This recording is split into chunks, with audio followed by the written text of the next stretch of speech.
বেশি কিছু না, কয়েকটা বাদাম আর কয়েক টুকরো কাঁচা আম দিয়ে যদি কচুর শাক এইভাবে রান্না করা হয়, কয় প্লেট যে ভাত শেষ হয়ে যাবে তা গুণে হিসাব করা যাবে না। প্রথমে নিয়ে নিতে হবে একেবারে মার পেটেতে বেরোনোর মতো কচুর শাক, একদম কচি কচি, আর গাছ থেকে পেড়ে নিতে হবে তাজা একটা কাঁচা আম। এরপরে গামলাতে পানি নিয়ে পানির ভিতরে সামান্য পরিমাণের লবণ দিয়ে কচু শাকগুলো ভালোভাবে ধুয়ে নিতে হবে। লবণ পানি দিয়ে ধুয়ে নেওয়ার কারণে কচু শাকের যেসব জীবাণু ধুলাবালি থাকে একেবারে পরিষ্কার হয়ে যায়। এবার কুচি কুচি করে কচু শাকগুলো কেটে নিলাম। এবার এক মুঠ চীনাবাদাম আর কয়েকটা কাঁচা ঝাল ভালোভাবে ভেজে নিচ্ছি।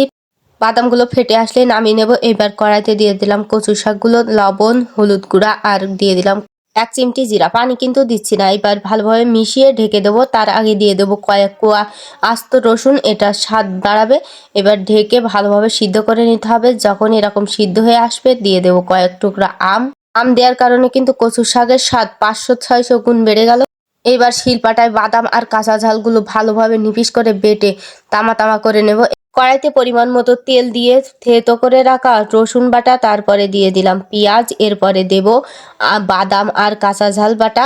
যখনই কাঁচা ঝাল বাটা আর ওই বাদাম বাটাটা দিয়েছি, ছেনে পুরো বাড়ি মৌ মৌ করছে, আলাদা একটা ফ্লেভার যেন যুক্ত হয়ে গেল। এরপরে দিয়ে দিলাম কচু শাক আর আমের ঘ্যাট।